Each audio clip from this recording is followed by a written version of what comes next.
That is brand new music from David Ford here on 90.5 The Night, and he happens to be in the studio with me this afternoon. Good afternoon. How are you? Good afternoon. I'm very well, thank you. Good. You are here in the States touring as a headliner, I believe, for the first time, if not for the first time in a number of years. It's my first headline tour. We're calling it my first ever. There was a not too successful stab at it a couple of years ago. I'm being perfectly honest, full disclosure here.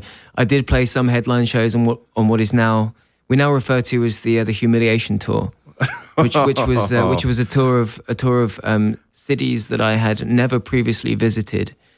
In any way, shape, or form. Yeah, Okay. with a record which had not been particularly publicized, and attendances were low. That always leads to attendances being low. Yeah. Yes, when there are places you've not even set foot in before. Exactly. And then on top of it, nobody said anything that, oh, hey, by the way, David's coming. Yeah, it's really good for ego management, though, to do that. It's knocking the confidence. It really keeps my feet firmly planted under the ground. Well, I guess that's good. Yeah. But so far on this tour, I hear you've been been received much more welcomingly. Yes, people are coming. If I'd be allowed to make up words. Yeah, but please do. I do it all the time. It's been great so far. We're only two shows in Philadelphia and New York, but they were both quite alarmingly good. So very Cool. And which actually brings up a point that I happened to see on the Wikipedia page for you, Right. which I was going to let go as though maybe that's just typical, wiki stuff. Apparently, you've gone on record as saying that your favorite place to play in the U.S. is Philadelphia. I may have said that on occasions. We don't like Philadelphia. Yeah, okay, that's fair enough. Well, it's funny. Like one time when I was in Philadelphia, I was robbed whilst asleep in my hotel room. So that was In the hotel room. yeah.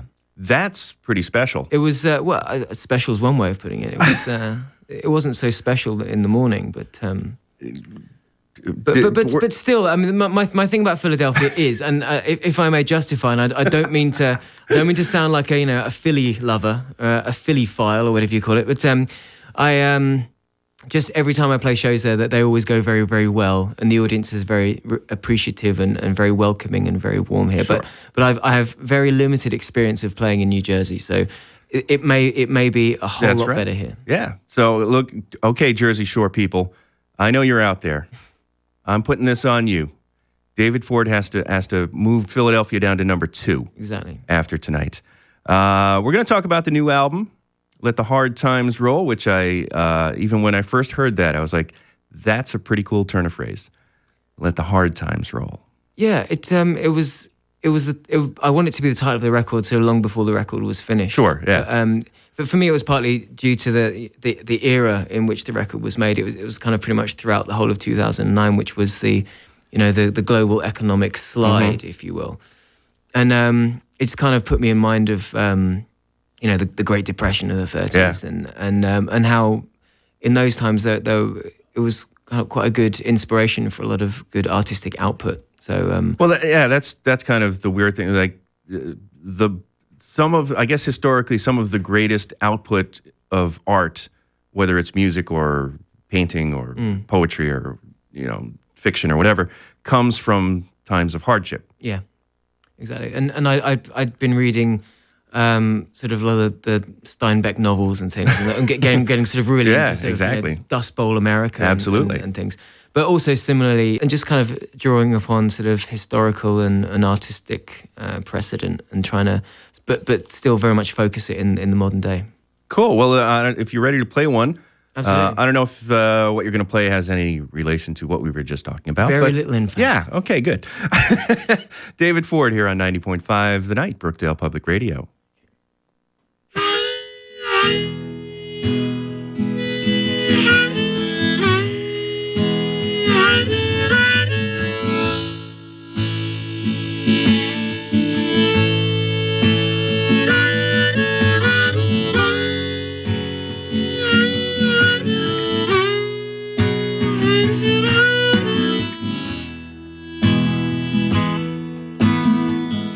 I've searched the places I have been, to understand this sorry state I'm in. The only answers I can find, I got lost with my tiny mind somewhere so many years ago. And oh my Lord, I can't believe all these crimes that are accused of me. Now my memory is all short, and I don't know if I'm guilty or if I'm not. Still I'll try to clear my name. And all I can do is wait and see if sweet salvation will come and rescue me from all this weary flesh and bone. I still walk this path alone, just waiting for the storm.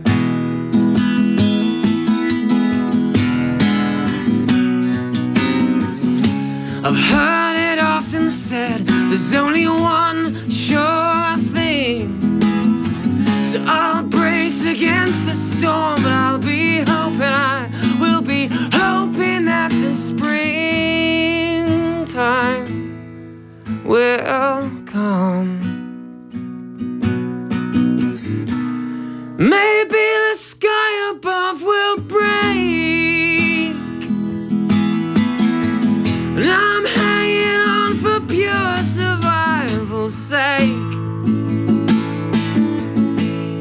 So ashamed of what I've done, scared by what's to come. I'm just waiting for the storm.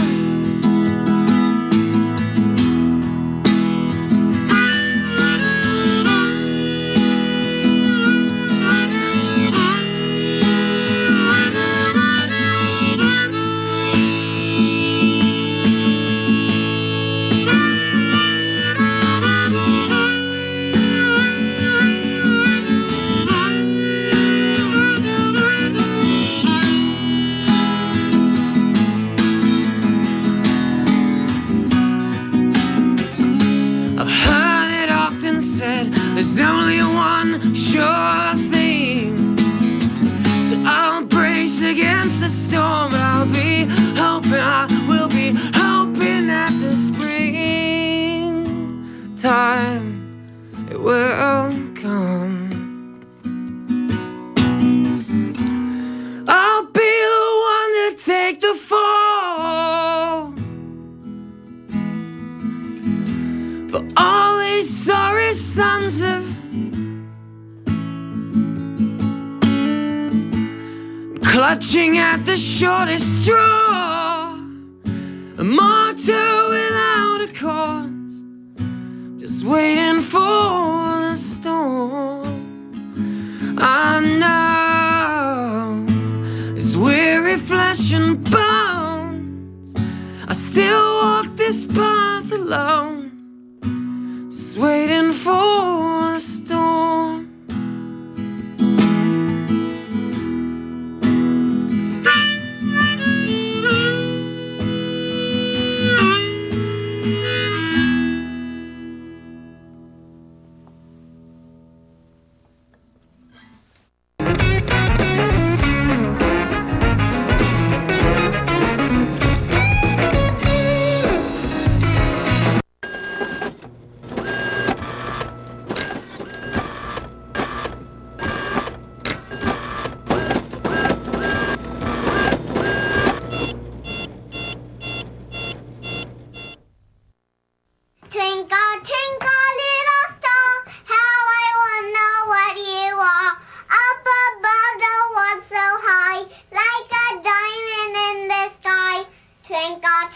The odds of a child being in a Broadway show are 1 in 11,000. The odds of a child being diagnosed with autism, 1 in 166. The odds say it's time to listen. To learn the signs of autism, visit autismspeaks.org.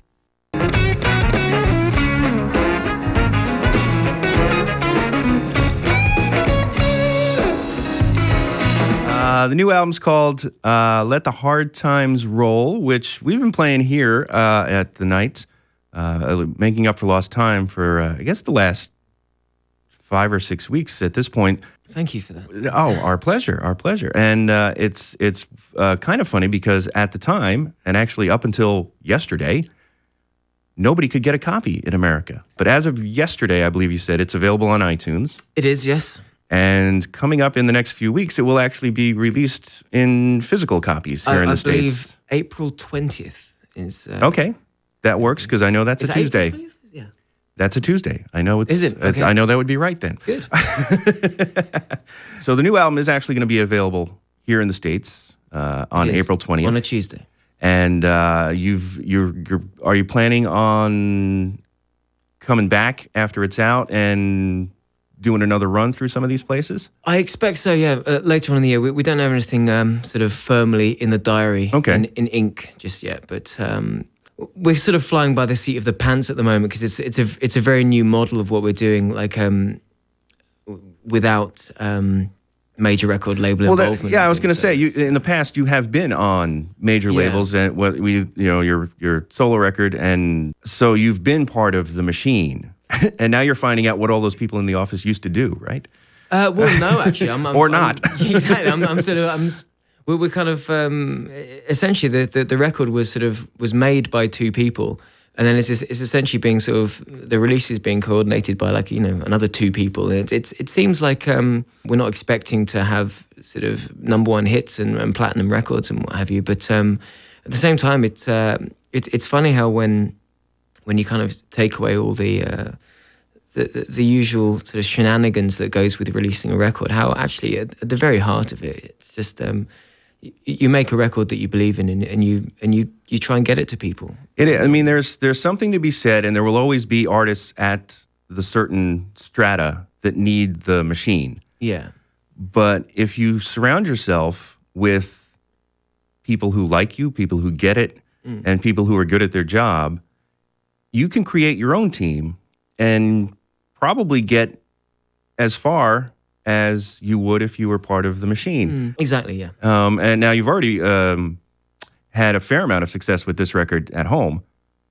Yeah, sort of surprisingly so. We didn't so much release it as we sort of just nudged it out the window and sort of it went out into the world very, very gently without much fanfare. But I've been lucky enough to, just from having been a musician in Britain for a decade now, to have built a very a select, some might call it small, but certainly very loyal fan base of people who very much got behind the record. David Ford on 90.5 The Night.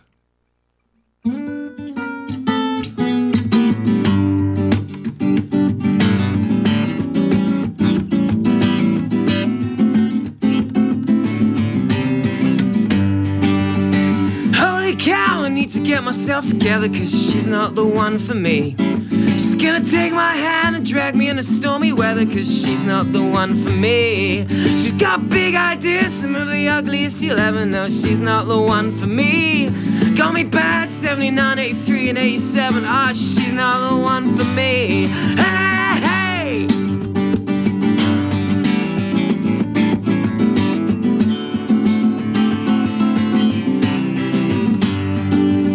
But I cannot be without her now. I just can't imagine someone else instead.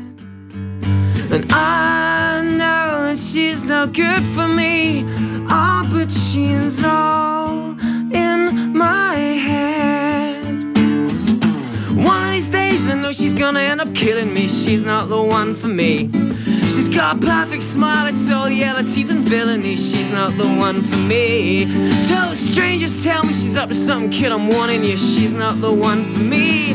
I don't trust that funny little man from California. She's not the one for me. Hey, hey.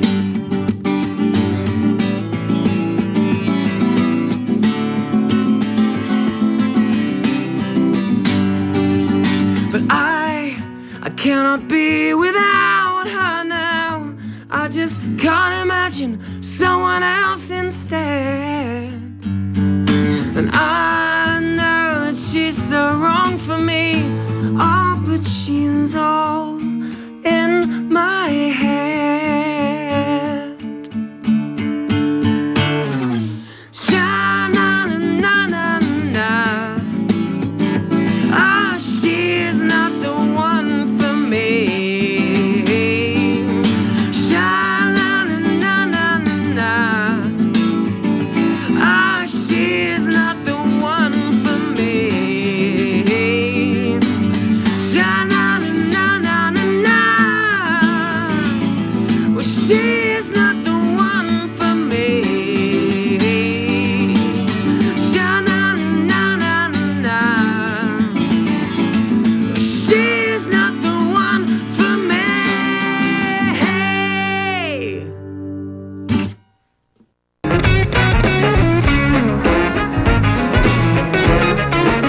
save your life from an ugly or reckless driving death. Act now by slowing down, and we'll guarantee you complete satisfaction. Awesome! There is no spokesperson to prevent reckless driving. Speak up. Andy, slow down. Redefine your world. Join the Peace Corps. Apply now at peacecorps.gov.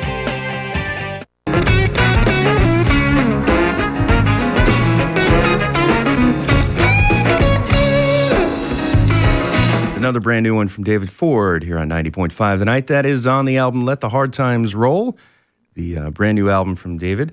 That's actually going to be the single. Or the emphasis track, as we call it in radio. Nowadays, the single is dead. Long live the lead track, or whatever. And this is maybe, I actually just thought of this. Maybe that's part of the disconnect between the industry and the real world, is that the single is alive and well, courtesy of iTunes, because people get to pick what song they want. Exactly, yeah. But for those of us on the other side of the industry, we always want to have single. What's the single? But there really is, and we don't necessarily need one, because if it's all up, if the album's up there on iTunes, everybody picks their own single, basically. Well, obviously, and you're spoiled for choice with my record, because every single one is a classic, obviously. Indeed. 13 cuts of solid gold.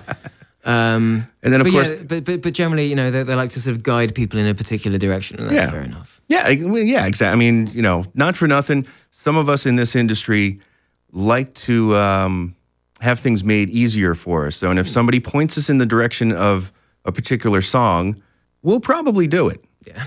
I'm not one of those people. Good. Which is why I have a house and an old bedroom in my parents' house.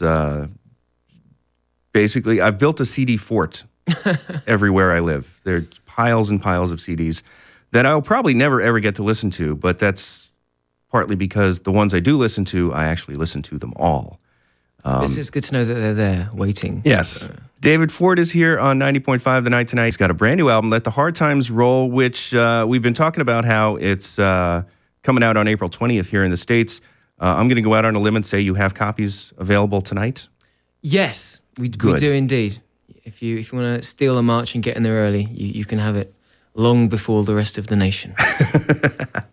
Which is part of the good thing about coming over here for a week or two and playing some dates. Yeah, and it's also interesting. I found the first couple of shows, just sort of finding my feet over here.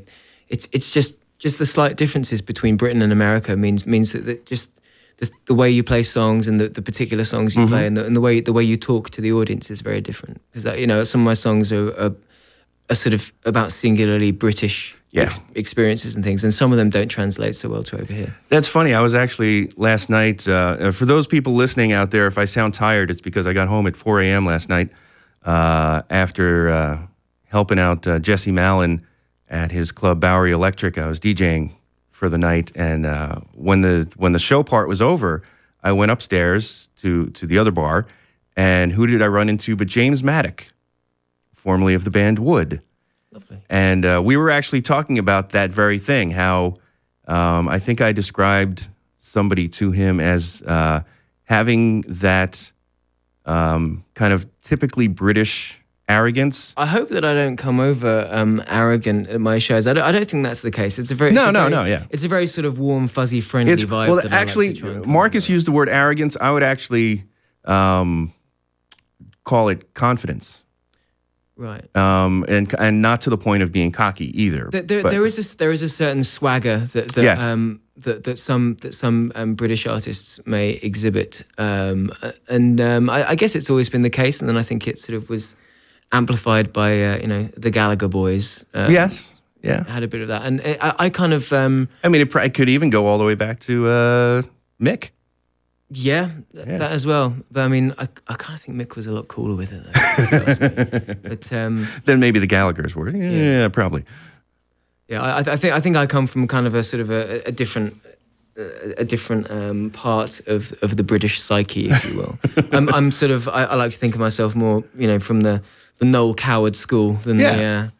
Yeah, but I certainly didn't mean to go into that story, but it was funny that you brought up the fact that sometimes you play a show in America and something that you think makes perfect sense you get that quizzical dog look from people. Like, what? Well, I have one song that sort of deals with the Northern Irish political situation. Or it's about a particular event that happened in Northern Ireland, which was fairly big news in Britain, but I imagine got absolutely no coverage over here, just because it's not it's not so much relevant to Americans. And there are some references in that song which are fairly commonplace references to British people, which Americans may not get. I was actually going to play that song next, but now I'm thinking I won't. I was going to say, if that was not the one you were planning on playing, how about playing that? Well, I'll do it. I'll do it if you want, and see. Maybe people can phone in with their baffling questions. I'll take a quick Q&A session explaining what the references are and who things are. There you go. There's an added bonus tonight at the Saints. David's going to take a Q&A on this song. One more from David Gray. David Gray. I'm sorry. That probably happens all the time. It does, actually. Yeah. David Ford here on Brookdale Public Radio. Sorry, I must have to tune this a sec. This is... Well... I think we're good to go. That's good enough. They'll never know.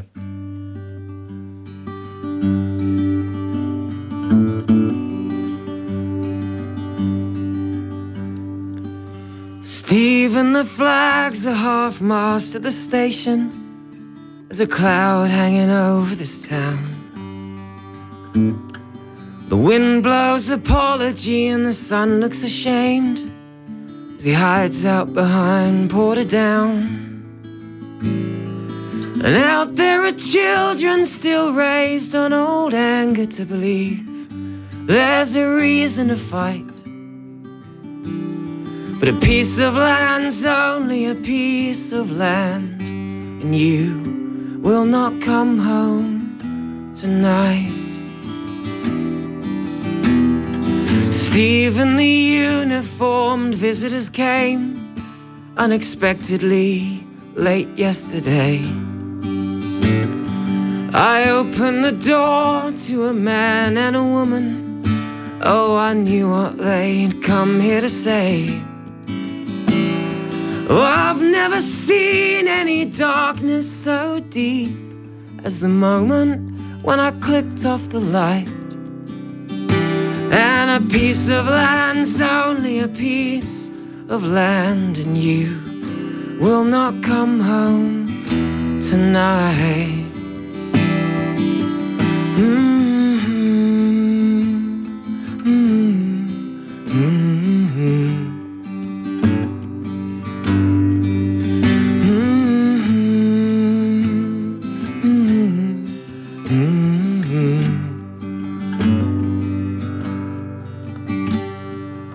Stephen, the paper's been filled with your picture.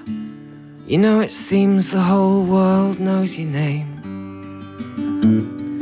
And would you believe there was Martin McGuinness out condemning these people to blame? Oh, I've never seen so much orange and green come together on a thin strip of white.